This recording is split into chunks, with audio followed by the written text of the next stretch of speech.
Welcome back to Roast Reality. This is Icon Burn, where we peel back the myth, study the machinery behind the legend, and talk about the people who turn themselves into symbols the world refuses to forget.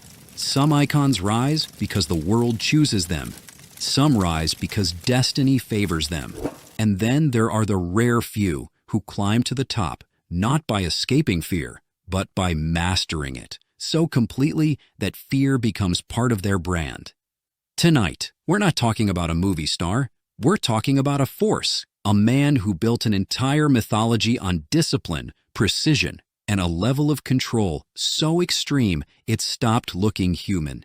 Icon Burn, Tom Cruise, the man who turned fear into a brand. The world calls him fearless, but fear was never the thing Tom Cruise lacked. Fear is the thing he studied, measured, tamed, then turned into a performance so flawless that it stopped looking like survival and started looking like superhuman confidence. People think he jumps off cliffs, hangs from planes, and outruns explosions because he's braver than everyone else. But that's the illusion. Tom Cruise isn't fearless. He's something far more dangerous, a man who refuses to let fear make any of his decisions. And when you do that long enough, the world stops seeing the human and starts seeing the myth. Before we go any further, a quick disclaimer. This episode isn't an investigation, a judgment, or an attempt to redefine anyone's legacy. Everything here is built on open information, public record, and cultural analysis. Not gossip, not speculation. Icon Burn is satire, storytelling, and perspective. We study myths, systems, and the psychology behind fame, not the private lives of the people inside it. Tom Cruise is one of the most iconic performers of our time, and nothing in this episode is meant to diminish his work or the respect it commands. We're here to explore the mythology, the machinery behind the legend, and the human truth that any myth eventually exposes. Hollywood doesn't wait for destiny. It manufactures it, and Tom Cruise is one of the most perfectly engineered movie stars the system has ever produced. He didn't enter the industry as a prodigy. He didn't have the size, the voice, the leading man look, or the effortless charisma studios loved. He wasn't the obvious choice. He was the calculated one, because Tom Cruise did something most aspiring actors never do. He treated fame like a skill set, not a dream, not a fantasy, a discipline. He studied the camera the way athletes study physics. He studied movement the way dancers study anatomy. He studied the audience the way politicians study voters. Every gesture, every smile, every frame was refined, adjusted, repeated until it no longer felt performed, but inevitable. Hollywood didn't just cast Tom Cruise. He built Tom Cruise, not through raw talent, but through control, precision, and an obsession with improvement that bordered on the surgical. He didn't become a star because the system believed in him. He became a star because he learned how to play the system better than the system played him. And once you understand that, the next chapters of his life start making a lot more sense. People love the idea of destiny. They want to believe some actors are chosen, born with a glow, a gift, an effortless magnetism that pulls the world in. Tom Cruise destroys that fantasy. Nothing about him was effortless. Nothing was inevitable. Nothing was guaranteed. He built his entire career not on destiny, but on discipline so relentless it looked supernatural. Every role, every stunt, every movement on screen comes from training, repetition, and a level of self-control that most people would only apply to surviving a crisis. He treats his craft like a mission he can't afford to fail, not because he loves pressure, but because pressure gives him clarity, structure gives him purpose, focus gives him safety. Where others crave freedom, Tom Cruise craves control. That's why he works harder at 40 than most actors do at 20, harder at 50 than most do at 30, harder at 60 than anyone expects from a human being. He didn't become a legend because he was born extraordinary. He became extraordinary because he refused to accept being anything less. And once you understand how deep that discipline goes, you can finally understand why the next chapter of his story looks the way it does. At some point, the stunts stopped being stunts. They became a philosophy, a coded language Tom Cruise uses to tell the world who he really is. He doesn't hang off planes because it looks cool. He does it because it's the only environment where he feels completely in control. He doesn't jump from buildings to prove he's fearless. He does it because mastering fear is how he builds identity. And yes, everyone jokes about it. Everyone has a meme. Everyone has a take. But here's the part I want to be honest about. I'm a fan, a real one. I've rewatched every Mission Impossible, every Top Gun, every wild, impossible set piece more times than I can count. And it's not just because they're great movies. It's because there's something deeply human in a man who insists on doing the impossible with his own hands, when he could easily let someone else do it for him. You don't have to agree with him. You don't have to admire the risks, but you can't deny the respect that comes from someone who's willing to put their body where their legend is supposed to be. Most actors create characters. Tom Cruise creates evidence, and that's why the stunt problem isn't a problem at all. It's the clearest window into who he is underneath the fame. To understand Tom Cruise, you have to understand his relationship with control. Because for him, control isn't a preference, it's a belief system. Most actors fight for better roles. Tom Cruise fought for the entire process. He wanted a say in the script, in the casting, in the stunt design, in the camera angles, in the color grading, in the lighting cues, not out of ego, but because the more pieces he controlled, the less room there was for chaos. Chaos is what he can't accept. Chaos is the enemy. That's why his film sets run like high-performance machines. That's why his productions have the precision of military operations. That's why everything, from the dialogue rhythm to the timing of a footstep to the position of a cloud, feels engineered. He doesn't trust luck. He trusts systems. He trusts preparation. He trusts the version of himself that emerges when everything is aligned exactly the way he needs it to be. People see a control freak. I see a man who learned early that the world feels safer when he's the one tightening the screws. And once you see control not as a habit but as survival, the next chapter of his life stops being confusing and starts being inevitable. Every legend has a foundation. For some, it's talent. For others, luck. For Tom Cruise, it's belief, not the public headlines, not the noise, not the controversies people love to project onto him. I'm talking about the internal architecture, the system of rules, rituals, and personal laws that give him a sense of stability in a world that constantly demands reinvention. You don't become Tom Cruise by drifting through life.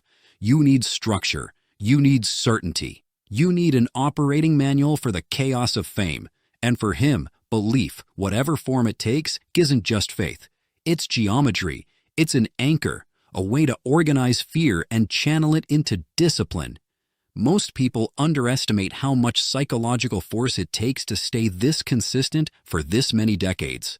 The smile, the intensity, the stunts, the precision, none of it works if the inner framework collapses. Tom Cruise built a belief system that reinforces his identity every single day, not to convince the world he's extraordinary, but to convince himself he's allowed to keep going. And once you see that, the next stage of his legend starts to look less like a performance and more like a philosophy. Before we keep going, I need your help with something, because analyzing Tom Cruise is basically like analyzing a moving target. The man has done more running than half of Europe during tourist season. So tell me, what part of his legend hits you the hardest? The discipline? The stunts? The I haven't aged since dial-up internet energy? Drop it in the comments. I actually read them, even the strange ones, especially the strange ones. And hey, if you're watching this and still not subscribed, that's basically the YouTube version of letting Tom Cruise hang off a plane without backup. Don't do that to the man. Hit subscribe, join the mission, and let's keep going. There are actors who smile because the script tells them to, and then there's Tom Cruise, a man whose smile is a strategic weapon. This isn't an expression. It's a signature, a brand asset, a psychological tool refined over decades until it became part of American cinema's emotional vocabulary. You know the smile I'm talking about, that perfect blend of confidence, warmth, and, trust me, everything's under control. It works on audiences, on co-stars, on press junkets, on global marketing campaigns. It's friendly, it's reassuring, it's iconic, and it's engineered. Because that smile has to survive everything the industry throws at him. Injuries, pressure, scandal, risk, and the relentless demand to always be larger than life. It's not fake, it's professional. It's the face of a man who understands that the moment he falters, the myth falters with him. Most actors use charisma to make the audience believe the story. Tom Cruise uses it to make the audience believe him. That's why the smile works. It isn't selling the character, it's selling the impossible. The idea that a single human being can hold all of this together without ever letting anything slip. And when you see the cracks, that's when the story gets even more interesting. Every legend eventually meets the same rival. Not a villain, not an industry, not a critic. Time. And most actors lose their first battle with it long before the audience even notices. But Tom Cruise, he declared war on aging the same way he declares war on gravity, with training, precision, and an obsession with optimization that borders on scientific. The man didn't just stay fit, he turned his body into a project. While other actors age gracefully, Tom Cruise ages strategically. Every stunt, every run, every shot in every Mission Impossible is a message. I am still faster than the clock you're trying to put on me. And here's the paradox most people miss. He's not trying to look young. He's trying to stay capable. Capable of performing. Capable of controlling. Capable of outworking people half his age. Capable of holding on to the version of himself that he spent decades engineering. Because once the body slows down, the myth slows down with it. And for a man who built a career on doing what no one else would dare, slowing down feels like losing.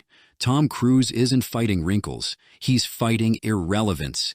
He's fighting the moment the world stops seeing him as unstoppable. And that's a battle no human wins forever. But he's determined to be the last one standing. There's a running joke that Tom Cruise can't make a movie without sprinting through at least one scene. But the joke misses the point. He doesn't run because it looks cool. He runs because it's who he is. Motion is his truth, his coping mechanism, his shield, his language. When most actors slow down to deliver emotion, Tom Cruise accelerates. He moves through the frame like he's trying to outrun something just outside the audience's view. Fear, silence, expectations, time, maybe all of them at once. Every run, every chase, every impossible dash isn't just choreography, it's psychology. It's the only state where he feels fully alive, fully in control, fully himself. Stillness exposes him. Motion protects him. That's why his characters don't rest. That's why his stories don't breathe. That's why his films pulse like they're powered by a heartbeat that refuses to fall out of rhythm. Most action stars pretend to be unstoppable. Tom Cruise built an entire cinematic identity around actually moving like one. He runs because slowing down would force him to confront the one thing he spent a lifetime outrunning. The quiet moment when he has to be human and nothing else. Tom Cruise is famous for being fearless, but that's the paradox. Fearlessness isn't the absence of fear, it's the mastery of it. The real secret behind his legend isn't daring to do what others won't. It's learning how to operate while every sane part of your brain is screaming, stop. Most people think courage is a feeling. Tom Cruise treats courage like a technique. Fear comes in. He studies it, breaks it down, turns it into steps, equations, choreography. Where another actor would freeze, he calculates. Where another would panic, he prepares. Where another would quit, he builds a system that makes quitting impossible. And that creates a strange illusion. The more he fights fear, the less the world sees it. The more he controls it, the more people assume it was never there. But that's the trap. Because the stronger his myth of fearlessness becomes, the more pressure he feels to live up to it. Every stunt has to be bigger. Every film has to be harder. Every performance has to push the line farther than last time. The public sees a superhero, but behind the scenes is a man who understands that the price of myth is escalation. Fearlessness made him a legend. Fear keeps the legend alive. That's the paradox. Every legend has a moment when the audience stops watching the performance and starts seeing the person behind it. With Tom Cruise, that moment isn't a scandal or a breakdown or a public failure. It's something much quieter, much more human. It's the realization that the very things that made him unstoppable are the same things that won't let him rest. His discipline, his control, his need for precision, his war against time. They're not just strengths, they're burdens. There's a tragic beauty in watching a man give everything he has to maintain a myth the world demanded from him long before he understood the cost. Because at some point, the legend stops being a role and becomes a responsibility. The audience wants him to stay superhuman. The industry needs him to stay profitable. The myth requires him to stay invincible. But no human being is built for invincibility, and that's where the tragedy lies. Tom Cruise didn't just create a character. He became one, a symbol of motion, discipline, and control, trapped in a story that can only move forward and never pause.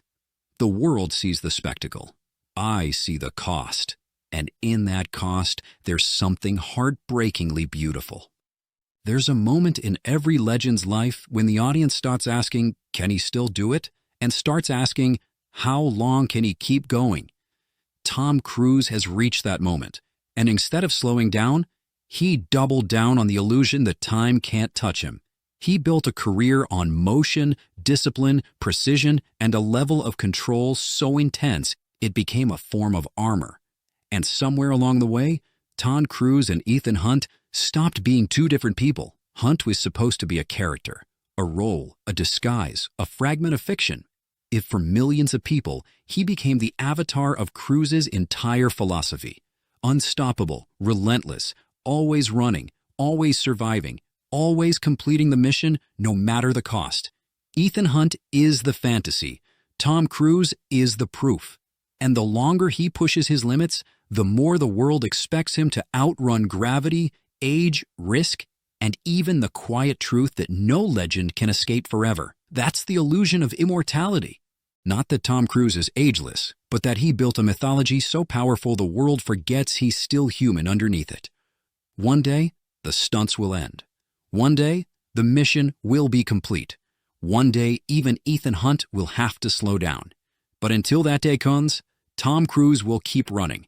Not because he's fearless, not because he's invincible, but because the legend he created no longer knows how to stop. And maybe that's the real miracle. Not immortality, but the courage to chase it for as long as a human body can try. All right, if you've watched the whole thing, you're officially more committed than half the IMF team in Mission Impossible 2. So here's your mission, should you choose to accept it. Subscribe, comment, and stick around for the next icon burn.